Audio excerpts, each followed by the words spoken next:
ગાંધીનગરમાં જે ડ્રામા થયો છે શરૂઆતમાં ભલે ખૂબ નાની ઘટના લાગતી હોય પણ આ નાની ઘટનાના ખૂબ મોટા રાજકીય પરિણામો આવનારા દિવસોમાં સંભવિત છે પણ આ સંભાવનાઓ એ પ્રશ્ન કરી રહી છે કે રાજનીતિના સંભવિત પરિણામો પક્ષો બદલી દે છે એક્સચેન્જ પોલિટિક્સ કરે છે સ્થિતિમાં ચેન્જ નથી આવતો નમસ્કાર આપની સાથે હું દેવાંશી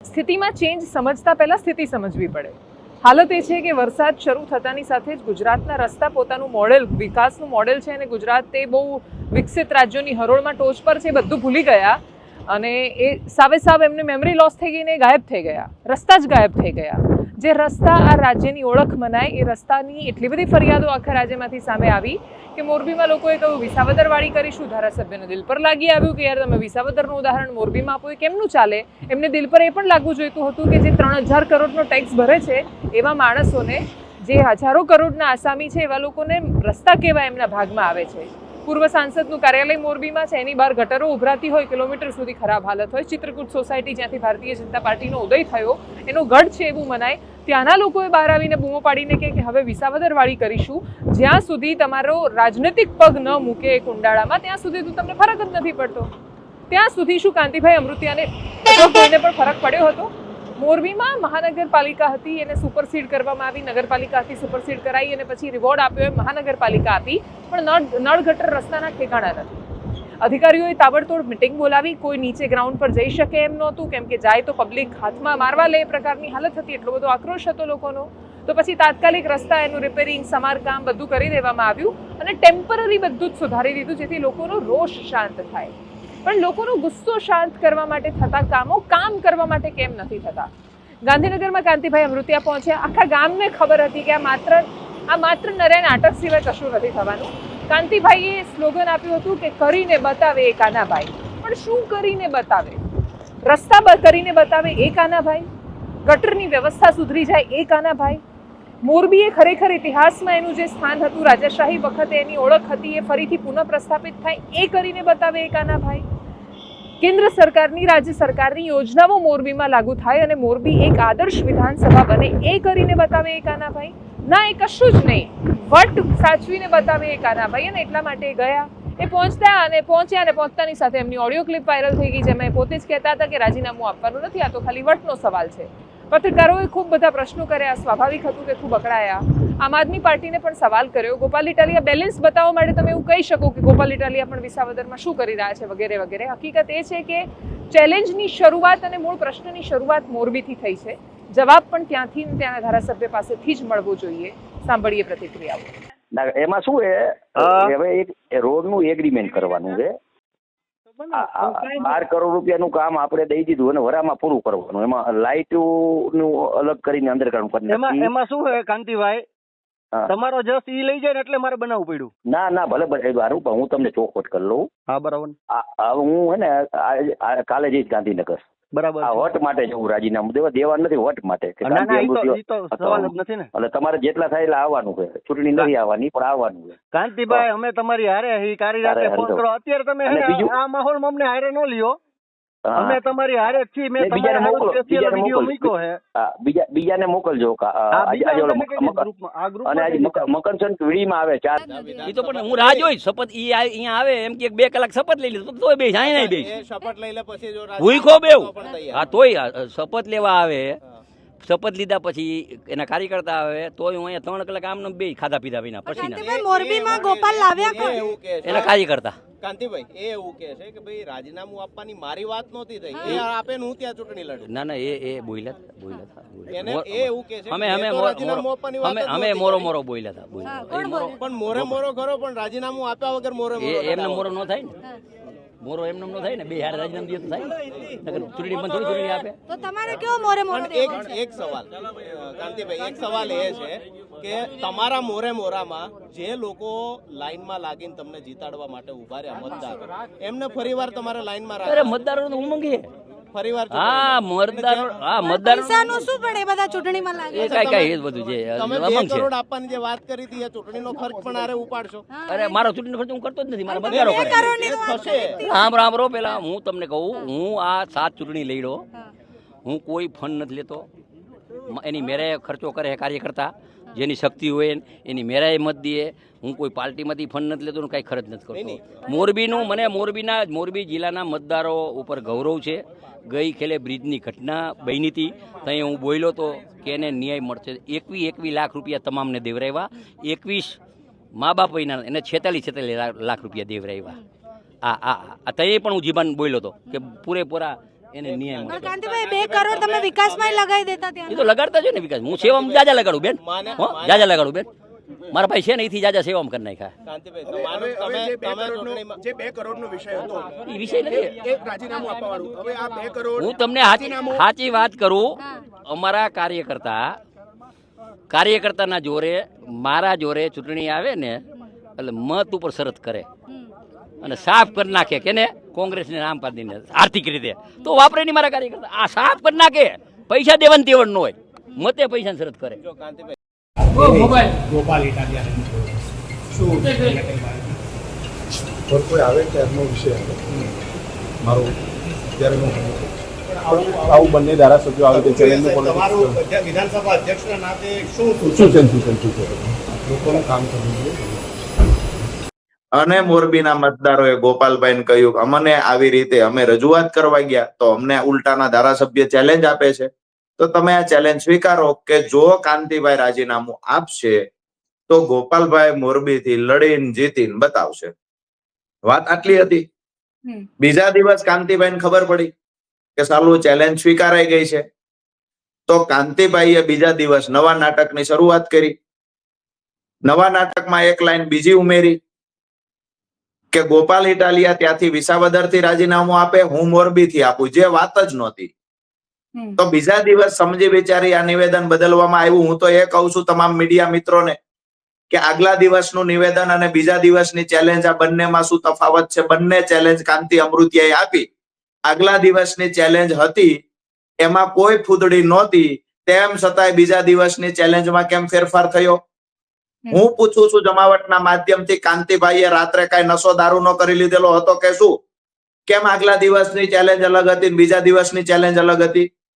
વિષય એ છે પાયલબેન કે ભારતીય જનતા પાર્ટીનો ભ્રષ્ટાચાર ચોમાસામાં દરેક સિટીની અંદર બહાર આવ્યો છે ઉભરાઈને. ગટરોના પાણી ઉભરાય છે, રસ્તા તૂટી ગયા છે, લોકોના ઘરમાં પાણી ઘૂસી જાય છે. તમામ પરિસ્થિતિઓથી લોકો હેરાન છે. હાલ જે ગંભીરા બ્રિજ વાળી જે દુર્ઘટના બની, જેમાં પીડિત પરિવારને મળવાની વાત તો છોડો, એના પરિવારને આશ્વાસન આપવા માટે ધારાસભ્યોએ જવાનું હોય, એની બદલે ધારાસભ્ય દરેક મુદ્દાઓથી લોકોનું ધ્યાન ભટકાવવા માટે જેવી રીતે ભવાઈ મંડળમાં એક ભવાઈઓ નાટક કરે એવી રીતે મોરબીના ધારાસભ્ય માનસિક સંતુલન ગુમાવી નાટક કરી રહ્યા છે. જી ગોપાલ ઇટાલિયાએ ચેલેન્જ સ્વીકારી લીધી. એમને હજી શપથ તો લીધા નથી. અમે અત્યારે કાંતિભાઈ સાથે વાત કરીને બી આવ્યા છે. કાંતિભાઈ એમના સમર્થકો સાથે વિધાનસભાની સીડીઓ પર બેઠા છે કે હું 12:30 વાગ્યા સુધી ગોપાલ ઇટાલિયાની રાહ જોઈશ. એ આવે, એમને શપથ લેવા હોય તો હું 2 કલાક બીજું બેસવાય તૈયાર છું, અહીંયા જ બેસી રહીશ. એ શપથ લઈને રાજીનામું આપી દે. કાંતિ કાકા અત્યારે ગાંધીનગર જઈ અને ત્યાં નાટક કરશે, જેમ વાઘ માર્યો એમ પાછા લાઈવ થશે, વિડીયો બનાવશે કે જો હું આવી ગયો, ગોપાલભાઈ ન આવ્યા. પણ કાંતિ કાકા આખી ગુજરાતની જનતાને ખબર છે કે રાજીનામું આપવાની વાત તો તમે એકલાએ કરી છે. માનનીય ગોપાલભાઈએ આખા ક્યાંય પણ ઘટનાક્રમમાં પોતે રાજીનામું આપવાની વાત નથી કરી. એમણે તમને એટલું જ કીધું છે કે તમે 12 તારીખે 12 વાગે રાજીનામું આપી દો તો તમારી ચેલેન્જ સ્વીકારવા તૈયાર. પણ આખી વાતમાં એમને તો ક્યાંય રાજીનામાની વાત કરી જ નથી. ખૂબ અતિશય કરુણ ઘટના ગાંધીનગરમાં અડાલજ કેનાલ પાસેથી સામે આવી છે. આ ઘટના માત્ર કરુણ છે એટલા માટે તમારા સુધી સમાચારના સ્વરૂપે નથી પહોંચાડી રહ્યા, પણ એમાંથી શીખવા જેવું પણ બહુ જ બધું છે. વરસાદનો સમય હોય, કોઈ પણ કારણ હોય, તમે જ્યારે કેનાલ જેવા વિસ્તારમાં ઉતરી રહ્યા છો ત્યારે પગ લપસવાની સંભાવનાઓ બહુ વધારે છે. એટલે વાવ, તળાવ, નદી, કેનાલ, કોઈ પણ સંજોગોમાં પાણીથી બચીને રહેવું એ બહુ સ્વાભાવિક આપણા તરફથી થતી સાવચેતી હોવી જોઈએ. ગાંધીનગરમાં રહેતા એક ડૉક્ટર નીરવ પોતાની નાની દીકરી, એને ગૌરી વ્રત હતું, એણે ગૌર્યો કરી હતી અને એટલે જે ગૌરી વ્રતના સમાપન પછી જે જવારા હતા એ પધરાવવા માટે કેનાલમાં ગયા, પણ પછી એમનો પગ લપસી ગયો. દીકરીનો વિડીયો સામે આવ્યો છે જેમાં એ કહેતી હોય છે, છેક સુધી કહેતી રહે છે કે મારા પપ્પા અહીંયા હતા ને પડી ગયા છે, પાછા આવે તો એમને ઘર સુધી મૂકી જજો ને. આ દ્રશ્યો પોતાની અંદર ખૂબ પીડાદાયક છે, કેમ કે એ છોકરીએ પોતાની આંખ સામે આ થતા જોયું છે. અત્યારે કદાચ એને બહુ સમજણ નથી, આ યાદો એ ભૂલી પણ નથી શકવાની. એ મોટી થશે ત્યારે એને સમજાવવાનું છે કે એણે જે જોયું એ કેટલી પીડાના દ્રશ્યો હતા. કરીએ નજર એ તસવીર પર.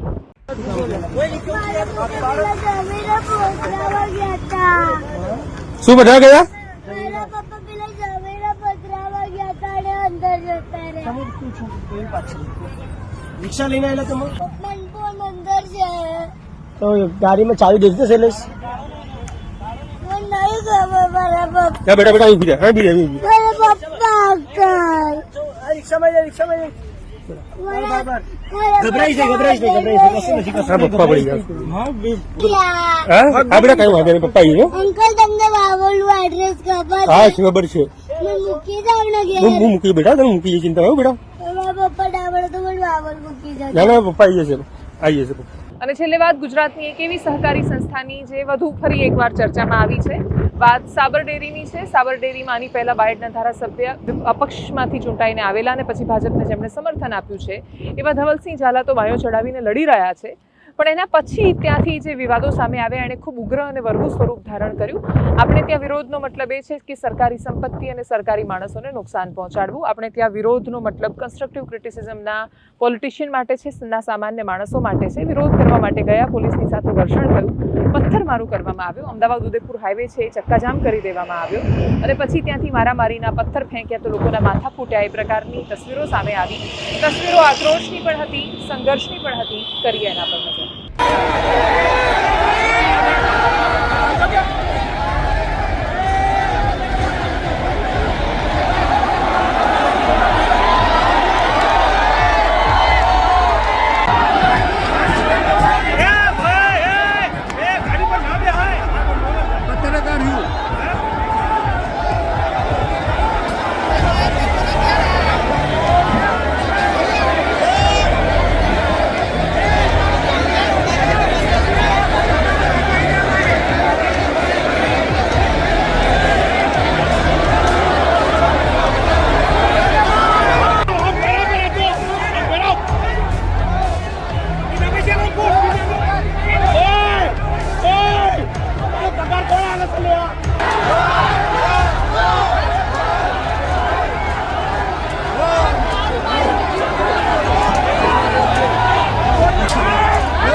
સ્વાભાવિક છે કે જે પ્રકારનો આયા પછી જે માહોલ હતો, પોલીસ બંદોબસ્ત ખડકી દેવામાં આવ્યો હતો, બ્લેક પ્રાઇવેટ સિક્યુરિટીવાળા આવી ગયા હતા, બોન્સરો, અને આ પ્રમાણનો માહોલ જોઈને ક્યાંક પશુપાલકોને એવું લાગ્યું હોય કે આ ખોટું કરી રહ્યા છે ડેરીવાળા.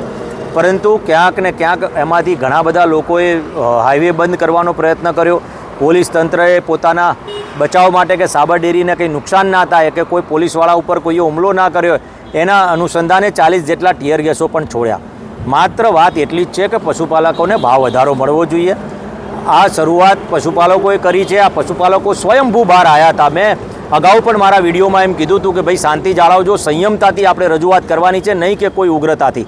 પરંતુ ક્યાંક ને ક્યાંક ઉગ્રતાભર્યો માહોલ થયો તે હું દુઃખી પણ છું. મારા કોઈ પશુપાલકને ક્યાંક ઇન્જરી થઈ હશે, મારા કોઈ પશુપાલકને ક્યાંક વાગ્યું હશે, ક્યાંક એમને નુકસાન પણ થયું હશે, પરંતુ એમની સફેદ દૂધની જે પરસેવાની મહેનત છે એ ચોક્કસથી અમને મળવી જોઈએ. નિયામક મંડળને વિનંતી કરું છું ફરીથી કે આપ બધા જ ભેગા મળીને પશુપાલકોના જે પણ નિર્ણય લેવાનો હોય એ સ્પષ્ટીકરણ સાથેનો નિર્ણય લો અને એમને ભાવ વધારો 15%થી લઈને 25% સુધી જે એમની માગણી છે એ માગણી પ્રમાણે તેમને ભાવ વધારો મળે તેવી નિયામક મંડળને હું વિનંતી કરું છું. આજે સાબર ડેરીના દૂધ ઉત્પાદક પશુપાલકો ઉપર સાબરકાંઠા પોલીસે બેફામ લાઠીચાર્જ કર્યો છે અને ટીયર ગેસના સેલ છોડ્યા છે. સાબર ડેરીનો ભ્રષ્ટાચાર એની ચરમ સીમાએ છે એવો તમામ પશુપાલકોનો આક્ષેપ છે.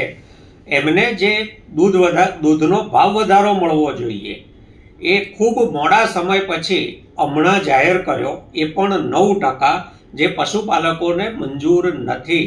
અગાઉ જે ડેરી 15% સુધીનો દૂધનો ભાવ વધારો આપતી હતી, ખુલ્લા બજારમાં અમૂલ બ્રાન્ડના દૂધના ભાવ વધતા જાય છે, ત્યારે પશુપાલકોને અપાતા ભાવ વધારામાં કાપ શા માટે? આ માત્ર ને માત્ર ભાજપ જે મેન્ડેટ લાવી છે, મેન્ડેટની પ્રથા સહકારી સંસ્થામાં શરૂ કરી છે અને જે સ્થાનિક કક્ષાએ એમના નેતાઓની લૂંટ હતી એમાં કમલમનો ભાગ દાખલ કર્યો છે, એનો ભોગ પશુપાલકો બની રહ્યા છે, ગુજરાતના ખેડૂતો બની રહ્યા છે. અને પોતાના ભ્રષ્ટાચારના પાપને છુપાવવા માટે, એમના ભ્રષ્ટાચાર સામે કોઈ બોલે નહીં, કોઈ અવાજ ના ઉઠાવે, કોઈ હિસાબ ના માગે, એટલે પોલીસને આગળ કરીને બેફામ લાઠીચાર્જ પશુપાલકો પર કર્યો છે. ટીયર ગેસના સેલ છોડ્યા છે અને એમની હવે ધરપકડ કરીને એમના પર કેસો દાખલ કરવા, એમના પર દમન ગુજારવા માટે ગુજરાતની હિટલર શાહી પોલીસ તૈયાર થઈ છે. એનાલિસિસમાં અત્યારે બસ આટલું જ. જો આપ અમને યુટ્યુબ પર જોઈ રહ્યા છો તો સબસ્ક્રાઇબ કરો, ફેસબુક પર જોઈ રહ્યા છો તો ફોલો કરો, વિડીયોને શેર કરો. વરસાદી વાતાવરણ સરસ જામેલું છે ચારેય બાજુ. વરસાદ આવે છે તો એને ઝીલી લઈએ. કેચ ધી રેઇન અભિયાનમાં પણ જોડાઈએ. નમસ્કાર.